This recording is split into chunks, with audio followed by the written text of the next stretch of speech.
Magandang hapon mga ka-native. Magpapakain tayo ng ating mga alagang manok ngayon. Ito yung net 1. Ayan, binibreed namin yung Shamo tsaka native. Yan yung talisayo na malaking tsaka yung pula. Yan yung yung Shamo natin yan. Yung dalawang yan. Tracing babae yan. May nangingitlog na. So excited na kami sa itlog nila na lalabas. Kung gaano ba kalaki. Yan. Meron nagsisimula mangitlog dyan. Ito naman yung mga kabir natin, tsaka Rhode Island,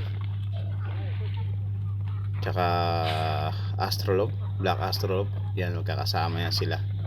Yung mga talisayo na kulay itim, ano yan, yan yung kabir, yung mga malalapad yung katawan. Yan. Yan, mga kabir yan. Yung medyo mga brown dyan na pula, yan yung mga Rhode Island natin. Yung net 2 na yan. So ito naman yung net 3 natin. Meron tayo ditong binibreed din na 16 na babae tsaka 6 na lalaki na Shamo.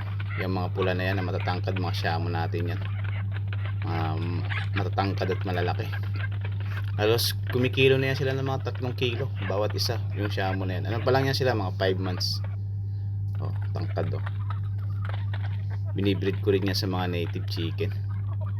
Kaya excited ako sa mga itlog na lalabas sa kanila.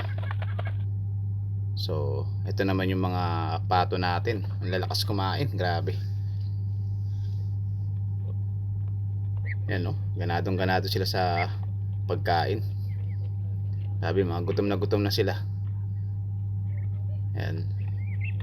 Umagat tsaka hapon lang kasi namin sila pinapakain. Mga pato bibilis lumaki.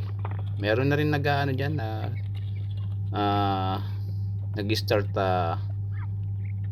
mangupa, kumba naglalandian na sila. So baka next month mangitlog na yung iba dyan. Ano na yan sila 4 months na yan sila. Yan, nalakas kumain ang lalaki na nila. Nalakas kumain. Sana makachamba tayo. Mukha namang maraming babae sa itsura pa lang. Yan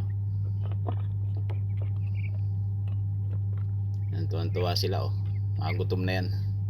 Lakas kumain, grabe.